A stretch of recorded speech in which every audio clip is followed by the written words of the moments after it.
Okay, so for this, we have Mary Jo spent $2,720 to buy stocks in two companies. She pays 23 bucks a share to one of them and $22 for the other. She ends up with a total of 120 shares. How much did she buy of each kind?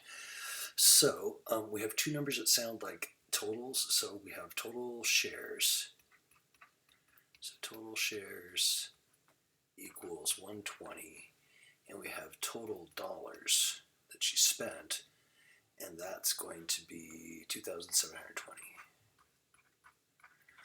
And what that does is it tells me what kind of equations I'm going to write. I'm going to write one equation that equals the shares because I have a total amount for that.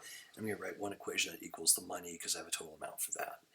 So for my total shares, I'm just going to say I have X shares plus Y shares, so some number of one kind plus some number of a different kind will equal 120. Nothing special about X and Y, just what I'm picking. And then we've got $23 for one kind of share. I'm just going to arbitrarily put that one on X. And $22 for the other kind of share, so 22 times the number of shares from Y. So for instance, if she bought 3 shares of Y, it would be $66 worth. So that's what each of those is doing. And then these two values have to add up to 2720. Okay, so then what I would do is I would multiply. So this is definitely the easier equation. This is definitely the harder equation. I'm going to take this first equation. I'm going to multiply that whole thing by negative 22 and use it to wipe out this positive 22 right here. So multiplying all that by, boom, change colors here for a second, negative 22 on both sides. And come down here with it. So it's going to get me negative 22x, negative 22y. I do not know my 22s after 2 years on COVID here, so bust out a calculator. 120 times 22 makes negative 2640.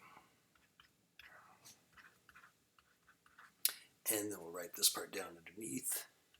And then I'm using addition method because that just seemed the easiest to me. I guess I should have said that at the start. So this is going to go 2720 right there. And then we'll add these together. So minus 2720, negative 2640 plus that would make 80. And then the y's dropped out, and then negative 22 plus 23 would leave just plain old x. So that means of the shares that were $23, we bought 80 of those, so 80 at 23 apiece. And there are a total of 120 shares, so if I say x plus y equals 120, scoot that over, then as you could probably do sort of intuitively, then y had to have been 40. And so there would be 40 shares at $22 a piece. Hopefully that helps, and feel free to send me your work as well.